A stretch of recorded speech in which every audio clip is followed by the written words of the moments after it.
صدمة لعشاق ريال مدريد والبرازيل. فينيسيوس جونيور يصاب قبل مونديال الأندية.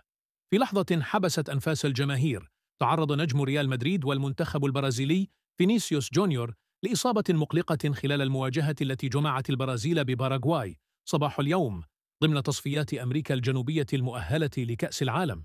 اللاعب الشاب سقط على أرضية الملعب بعد كرة قوية، ممسكا بساقه اليسرى وسط علامات واضحة على الألم. وبعد لحظات من القلق قرر المدرب استبداله في الدقيقة 79، مما أثار تساؤلات واسعة حول خطورة الإصابة. وما زاد من حالة الترقب هو توجه أحد أفراد الطاقم الطبي مباشرة إلى فينيسيوس وهو جالس على دكة البدلاء حاملا كيسا من الثلج في محاولة سريعة للتخفيف من إصابته العضلية.